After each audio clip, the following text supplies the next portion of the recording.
A'udzu billahi minasy syaithanir rajim. Bismillahirrahmanirrahim. Jelema anu geus jadi ahli Allah ketika ngadenge hiji nyanyian diperhatikeun tina bahasa eta nyanyian, terutama nyanyian-nyanyian anu meunang ahli-ahli Allah, anu mengarah kana katauhidan, ngajadikeun nasihat ka dirina, ieu menjadi luluh kana ruhna. Urang teh mimiti ibadah teh make zahir diaturlah ku fikih. Kemudian orang kuari ibadah make galbu diaturlah make tariqah. Urang geus datang ka hakikat ibadah teh make sir yakni ruh. Ruh urang. Berbagai tahapan-tahapan dina urusan ruh didinyalah manzilah urang.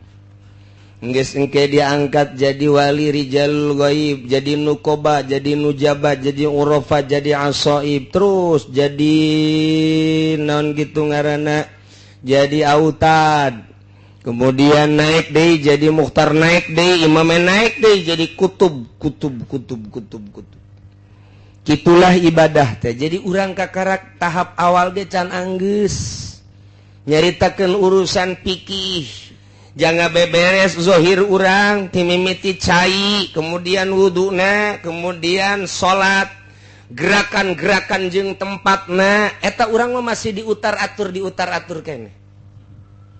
Diatur urang mah di mana jang tempat sholat urang nu ngeunaheun lantaran make pikih. Ditingali disingrai-singraikeun ku urang nu kadeuleu ku mata mah ieu mah kotor, ieu mah bersih, eta pikih. Ketika orang geus make ilmu thariqah lain deui babauan teh ya, lain urusan babauan geus babauan secara batin kaambe ku urang. Musola ieu mah bau proposal. Musola ieu masjid ieu bau proposal geus lain aambeunana geus lain teu kaharti ku batur. Kunaon sih embung didinya salatna sia mah sia bae ulah nurutan mama. Emang kunaon mama mah teu tilok salat. Ambeuna jeung dedengna geus lain. Geus aya ilham ti Gusti Allah colekan secara batin. Sok laksanakeun, sok ulah. Geus mulai di dinya teh dahar ge dahar ketika nyana endek nginum seakan-akan cai ngomong ulah diinum. Ieu teh lantaran ieu hasil meunang teu beres cai teh jadi. Teu jadi. Begitu orang dahar ayah eta mah hese lain bahasa ngomong lain naon lantaran eta mah moal kaharti ku batur jadi geus tepat jasa pirasatul mukmin pirasa jelema mukmin leuwih seukeut tibatan pedang ai oma irama mah lain seuris ya bicara itu lebih tajam daripada pedang maka hati-hatilah eta bicara ieu lain perasaan mentek sing hade mangharepan jelema mukmin anu geus tajam pirasatna lain deui ya dahar wae sia mah nyana teh urang emang mama soboh mama emang kumaha tuh geus 2 kali paingan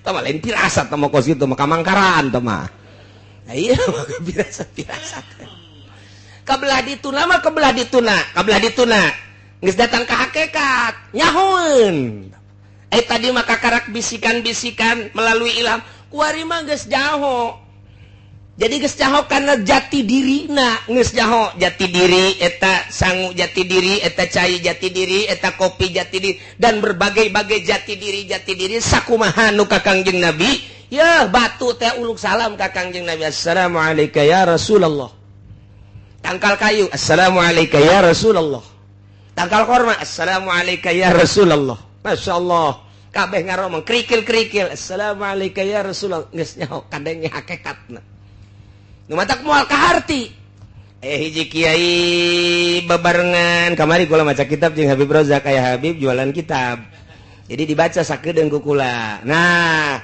aya hiji kiai diiringkeun ku muridna kemudian nyana teh ka tempat hewan mun urang mah naon ngaran tempat hewan da tempat hewan teh anu muroba ieu anu manuk segala gitu ke kebun binatang nyajak ke kebun binatang tah si kiai teh anu geus datang ka hakikat datang jeung murid-muridna biasa seserian segala naon ternyata horenganan di kebun binatang ari waliullah mapan maraca salam ka nyana assalamualaikum ya Razak salam atuh nyana ge waalaikumsalam muridna kaget waalaikumsalam ka saha waalaikumsalam biasa murid kaget kabeh tapi biasa bae geus datanglah ke tempat monyet kabeh mararenta monyet teh ajol-ajolkan cak kieu teh bere kabeh nu aya bere mararenta eta kabeh monyet kabeh marah tuh terus bae nyana ngomong sia nyaho ka bahasa monyet tadi henteu eta teh kabeh ngaronjang-ronjang mararenta sia nu aya di sia teh coba kami ieu di jero kebun binatang teh kurang parab tah bahasanya na kos kitu tah oh kitu nya urang inditnya dah waalaikumsalam warahmatullahi wabarakatuh geus beres datang deui ayeuna ka hiji tempat babarengan di dinya teh tah geus balik ti kebun binatang jeung murid nu lain-lain nu milu jeung nu teu milu bareng rakyat masyarakat pamarentah aya eta kan kiai kieu bae cek yen monyet kabeh ye sia monyet kabeh monyet sia ngomong gitu monyet sia kabeh monyet atuh aya nu noel kiai kunaon monyet kabeh sia ku aing mah kadeuleu monyet kabeh atuh diamankeun kiai teh barang ditanya kiai emang monyet kabeh lantaran kabeh mararenta cek ieu teh ya percis cek aing mah kos monyet di kebun binatang mantap kiai proposal eta kiai monyet sebenarnya mah tak kayawan aku kiai hakikat mah ulah kasinggung pun tenang we heulanan kiai monyet teh tak kabari baca kitab sakedeung jeung Habib Rozak kitab teh aya keneh seserian bae Habib Rozak nah jadi paham nya ka bahasa-bahasa eta kakarak monyet tang can diteruskeun ku kula maca kitabna jahese macana tah kula meuli tilu Habib Rozak ke meuli jang naon Bib wah buat koleksi aja cek jangan tuh ya Allah ya Karim aya deui hiji deui ku kula dibaca deui dasar kedeungdeung bari ngobrol doang masyaallah rame orang eta kitab masyaallah aya perangan segala ta kitab teh ente mah pan mun maca kitab jelok rame tapi lamun maca majalah mun teh susuna gede amat ieu waduh rese baca kitab aja yang mubtada khobaran aya syarat jeung jawaban hese lah pokona maca kitab datang ke guari kitab teh bisa-bisa dibacana ai majalah manerleng bae komo aya gambaran teh kudu dibaca pokona gambarna bae deuleu di HP ka HP-keun diakses ka HP aya kan pun di jerona mantap ieu mah terbuka dua belah dadana wah diakses bloon teh kiai aya kari ya Allah sakitu ge kiai komo lain kiai eta HP teh kos gara itu nah ieu keur carita jelema anu ibadah ka Gusti Allah mun kuari ku urang diutar atur urusan zahir ka tempat-tempatna jeung sagala rupana ketika geus ibadah melalui thariqah pohoan ka tempat sebab naon di mana bae Allah aya endek naon masinikeun tempat di masjid jeung di imah nu disembah Allah na eta-eta keneh di kota jeung di kampung nu disembah Allah na eta-eta keneh di nu rame jeung di nu sepi Allah na eta-eta keneh kok make aya perbedaan-perbedaan aya di nu loba jelema bangun husu teh salatna aya di jero kamar make kaos merek Rinso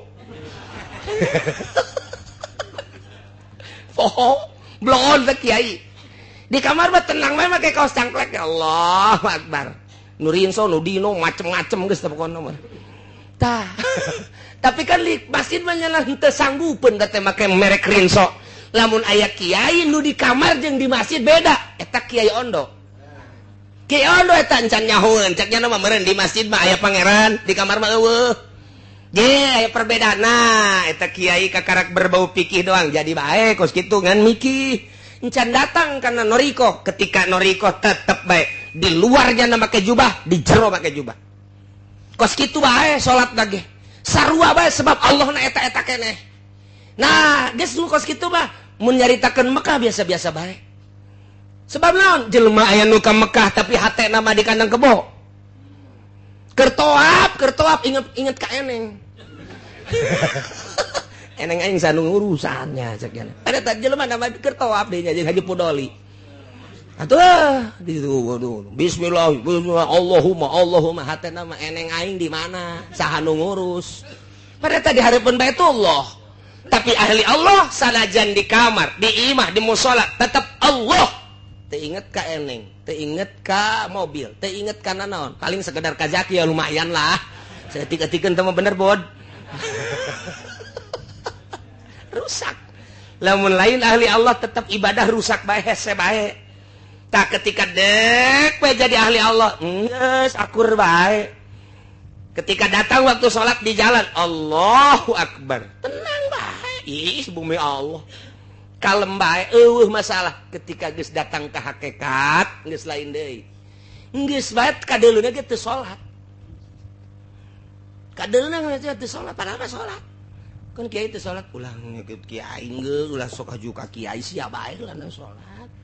Emang kiai di mana? Di Mekah salat. Geus moal gaharti. Teu bisa pake lalagaan lantaran kadang-kadang di dieu mah kadeuleu teu salat horeng di anu mah aya. Saya geus kos kitu mah. Lantaran tadi teh ya, urang mah ngaji ge hayang rame. Urang mah ngaji teh masih kena kompetisi dina karamean. Wali mah geus lain kitu. Ngaji. Bangun, pindah. Ngaji, bangun majelis salim, pindah. Geus teu hayangeun nya nama bangunan-bangunan kos kitu jang naon.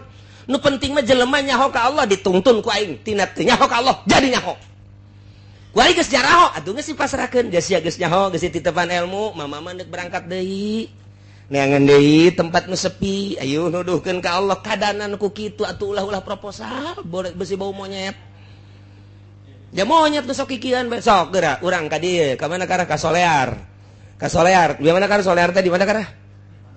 Di Padegelang, ngaco. Mbungeun nya besi pajar baturna.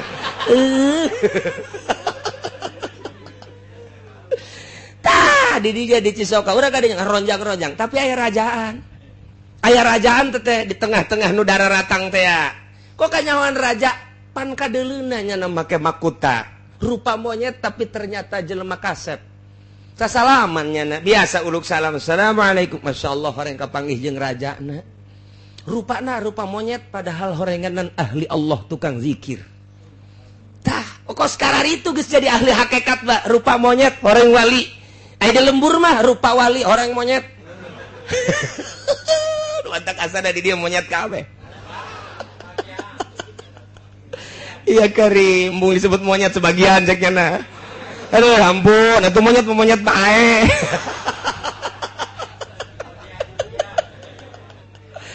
Nah, iya ketika geus datang ka dinya ngadenge siiran lain deui izal isrunamin di mana tanggal 20 tina bulan Syaban geus kaliwat berarti tinggal 8 poe deui tawasil surba laili kabinahar sok tepungkeun inuman penting kana berang ulah eureun-eureun nginum.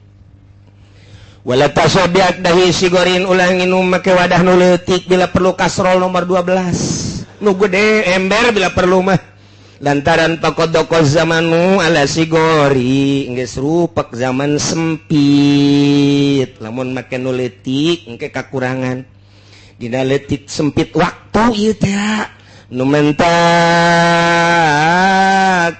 didinya teh ulah eureun-eureun urang terus-terusan kudu nginum ulah eureun-eureun eta teh bahasa siiran kadenge ku urang mah urusana urusan pitayeun urusanana hanya sekedar urusan pibeteungeun tapi kadenge ku jelema ahli thariqah kadenge ku jelema ahli hakikat lain kitu kumaha manehanana didinya teh paham kana yen maksudna eta siiran teh jemaah lemat ya di mana-mana lahir ke alam dunia tak eta teh kakarak bijil mata poe di mana-mana geus datang ka dohor berarti manehanana geus setengah tuwuh di mana-mana ka asar berarti geus 40 tahun ka luhur di mana-mana jam 5 geus kos Habib Rozak tinggal sajam deui surup surup kita dina Irsyadul Ibad Imam Zainuddin Malebari ngagambarkeun manusia seperti eta. Nah, teu beda jeung ieu. Bulan Ramadan teh dina tanggal 1 ngora keneh berarti umur urang, tanggal 15 setengah tuwuh berarti umur urang, ketika tanggal 20 berarti geus kolot. Nah, tinggal 10 poe deui surup ieu teh beak bulan Ramadan. Eta teh keur carita Ramadan, caritakeunlah ka diri urang, berarti aing geus kolot kudu siap-siap ulah kampanye. Nu ngora mah masalah pun nunggu kolot ya saya Haji Hamid ulah geus kos kitu mah komo ide leutik duitna mah Allah untuk ulah kecuali sih diberi apaan saya masalah sih pugu bermasalah tah eta teh tanggal 20 kolot berarti iyalah jadi nasihat hartina di mana geus tanggal 20 bulan Syaban lewat tidak terkecuali siapapun gas ulah eureun-eureun pawasil tepungkeun berang jeung peuting teh pake ngarogot zikir ibadah ka Gusti Allah. Ulah aya kesempatan-kesempatan di luar ibadah ka Gusti Allah, beakeun waktu berang jeung peuting pake zikir ka Gusti Allah. Ulah-ulah keur teu hees di jero hees zikir bae. Emang bisa? Atuh bisa. Pan bisa kos kitu sih? Atuh ente mah hees sih ngomongna. Ya hees teh hees beneran. Atau pan Kangjeng Nabi mah, Kangjeng Nabi, masyaallah, qalbuhu lam yanam wal ainu qad naisa. Mata bisa peureum sare qalbu nanti. Atuh warasatul anbiya ge bisa. Nu mantak guru kula di Banjar Kiai Haji Mumu, putra daripada ayah Banjar. Ketika sare, emang kumaha gitu ketika sare, tanyakeun geura-ge ka anakna. Asal malik, Allahumma sholli salatan kamilatan wa sallim salaman ta'ala. Malik deh kade tan halu bilih kalau datang kerja bilih kalau juga bilang di bener lain lalaga berarti kan terus-terusan nyana teh geus lazim terus-terusan ada mul intip jeung sholawat ajengan mumu almarhum masyaallah almaghfur lah eta teh asal Malik we kos kitu tah awalna mah pamajikanna ge kageteun je sare tah henteu sih ka haji tapi sare asal Malik kade Allahumma sholli salatan kamilatan wa sallim Malik deh kade tan halu bilih kalau datang kerja baik Ayo Habib Rozak apa lain?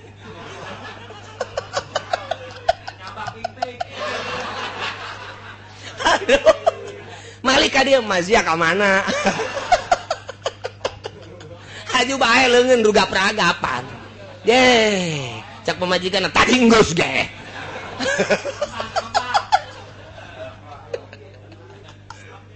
Beda. Masya Allah, eta keur carita ahli sholawat.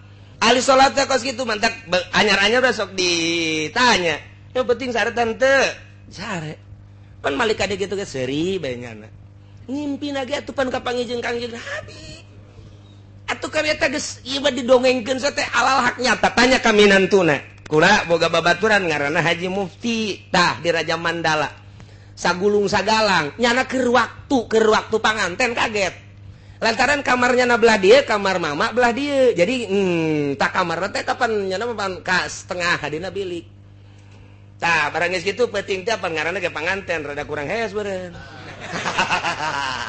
sia masuk ka mana bae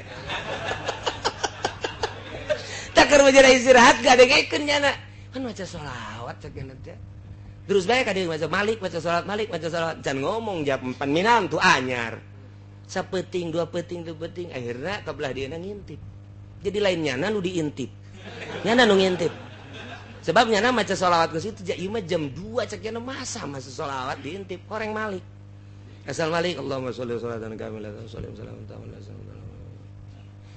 kakarak bebeja nyana teh lalaunan seuri bae atuh pamajikan mah geus nyaho emang kitu cenah nyana mah asal Malik bae kitu asal Malik eta ahli sholawat atuh keur sareget sholawat bae okos jelema neangan nomor eta teh keres da ge 5050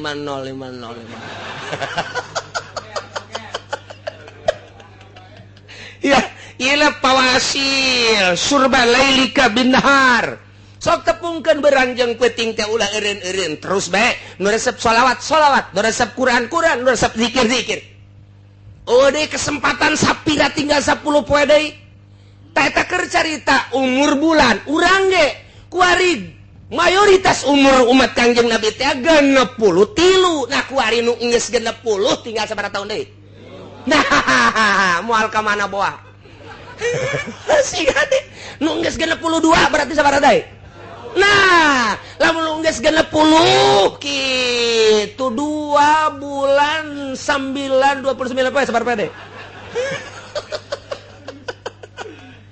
siga deh nah iyalah kadengena ku ahli Allah mah ieu teh nasehat ka dirina aing teh geus kolot berarti tereh balik ka ditu geus ulah dieureunnan ieu zikir ka Gusti Allah kapaham ku nyana tina hiji nyanyian ieu teh maksudna mah kos kitu nu mentak nyana teh terus-terusan neja paham la wajhi terus akhirna ti dinya nyana siap berangkat wa zahaba ila Makkah terus ka Mekah lantaran boga perasaan di Mekah maleuwih bundal ibadah teh ka Gusti Allah geus pabakia bihim manyabiha nyana cicing di Mekah mujawiron jadi urang Mekah hatamata manehanana sehingga maut di Mekah kitulah carita ahli Allah neruskeun nu kamari teh tah nya kama waqa alir rajul allazi sami'al ghail hiji jelema ahli Allah ngadenge ka jelema nu nyanyi nyanjana model kos kitu jadi nasihat ka dirina aing geus kolot geus aing dek ka Mekah di Mekah dek cicing dek ibadah ka Gusti Allah Subhanahu wa taala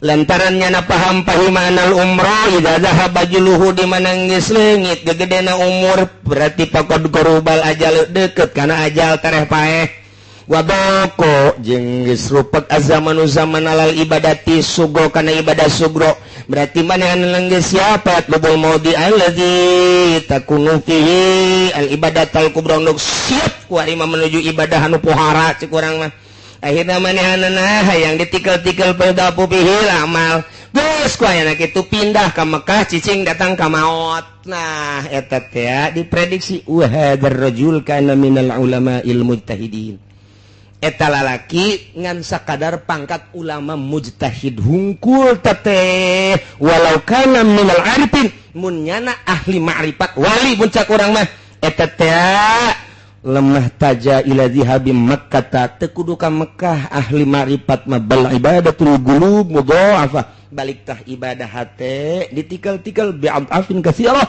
dengan tikelan anu loba tanpa manehna ka Mekah cukup bae di imah jak pangeran nama eta kene mentak ahli marifat mah ngajauhan di Mekah ngajauhan lamun di Mekah ieu kuari geus teu balener jauh jana mah geus bae bandingan ulah di Mekah cek cenah maning di lembur bae di kamar teu nyaman ieu teh teu nyaman neangan kanyamanan nah lamun lantaran ahli marifat mah di mana bae nyaman di kota nyaman di lembur nyaman di leuweung nyaman geus tilok pindah-pindah geus bae nya atuh batur-batur maraboknya namanya batur-batur korupsinya namanya batur-batur zinahnya namanya teka gedag anginan teu unggut kaliungan tetep bae Allah tetep Allah bae hate berang jeung peuting akur situasi jeung kondisi kumaha bae nya nama akur Allah bae sehat jeung gering tetep bae Allah bae manehna panas jeung tiris Allah bae manehna kecuali usum pilkada lain deui teh mah urusanna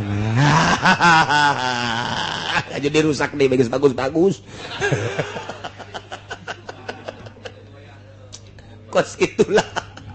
kos gitulah carita ahli Allah mah atuh biasa bae santri loba jeung saeutik akur bae jan nuju nama ridho Allah jeung nyana geus usul ka Gusti Allah geus teu asana naon nya nama biasa bae geus ka Allah bae nikmat bae sorangan sakitu lobaan sakitu geus nikmat bae matak cenah mah maca Quran ge tilok tamat geus asa babarengan jeung Allah sedengkeun Al-Qur'an teh kadang bisa bulak-belok atuh maning jeung Allah bae zikir lagi lain cara zikir nu biasa batur mah zikir la ilaha illallah la ilaha illallah la nah teu ngahanung bekos ku bade atuh kieu sebabna mata anak zikir ka Gusti ceuli zikir ka Gusti melalui tafakur tadi jang naon cicing di Mekah aing sakadadek balanja teh kokoneng mah tuh je atuh rek danaonan atuh maning di lembur pake tafakur ka Gusti Allah dan mantak nu tadi lain goreng ngan sakadar ulama ahli mujtahid ahli ijtihad lamun nyana bener-bener non gitu ngaranna katapakuran ku nyana eta syairan tentu teu kudu ka Mekah cicing di imahna di kamar sorangan biasa bae akur bae Allahna eta keneh kajen kuku mage nu kasipatan ku wujud kidam baqo mukhalafah lil hawadis qiyamuh bina suhdaniyat kudat iradat ilmu hayat sama tah eta kabagi kana opat aya sifat nafsiyah aya sifat geus kabeh eta keneh Allahna maha ngarungu, maha uninga, maha kitu, naon kitu ngaran ningali, maha sagala-galana wa huwal qahiru fawqa ibadi. Geus bae titik didinya ayana, didinya cicingna, didinya ibadahna, nikmat ka Gusti Allah. Teu dirubah-rubah. Geus bae ngaheunya nama. Tah kos gitulah. Jadi hiji syairan teh dijadikeun nasihat ku manehana. Kitulah ahli Allah Subhanahu wa ta'ala. Nu mantak engke ngararomong kabehan hewan-hewan ngomong kamari aya deui tah dibaca keur aya keneh Habib Rozakna dininya aya hiji jelema kapanggih jeung hewan assalamualaikum waalaikumsalam ngaduakeun tah nyana teh atuh wali make alhamdulillah paingan di zaman Kangjeng Nabi Sulaiman batur teh titah baralik cukup ku doana sireum horeng sireum ge ngadoa ieu ge diurang ieu panca Kangjeng Nabi laula make bahasa laula andai kata teu aya hewan-hewan niscaya makhluk-makhluk kabeh moal dihujanan ku Gusti Allah lantaran daroraka ka Gusti Allah ngan Allah nyaaheun jeung dedeuheun ka munding bae jeung ka sapi jeung ka hewan-hewan nu lainnya mah teu berdosa cak Allah aing mah ngahujanan ge eta bae nu teu berdosa urang teh berarti kasapaatan ku kebo nah kamari dibaca ku kula eta kitab teh aya deui hiji jelema kapanggih lantaran teu ngarti tak teu ngarti ai kiai mah tadi wali kan ngarti ai nu sajen mah teu ngarti begitu kapanggih tah jeung meong jeung ucing teh salam ka nyana assalamualaikum ditalipak doger bae cak ucing teh aing ngadoakeun ditalipak can maling can naon cak penjahat sia cak ucing teh Habib Rojak seserian bae tuh jadi beda uyup hewan-hewan teh salam kemudian ngadoakeun nu paham mah Waalaikumsalam diusapan tapi nu teu paham dicabok tah urang teh kapan kos kitu can puguh can karuh kana naon ge main tindes-tindes bae nah iyalah sejasa geus datang kadinya mah geus lain deui pemikiran lantaran awalna melalui pirasah kemudian kabelah diana melalui ilham kabelah dituna melalui mukasyafah asal geus mukasyafah lain deui geus geus tah jelas-jelasan geus tah geus jelas-jelasan saju ka halarti bae ngaji heran wallahu alam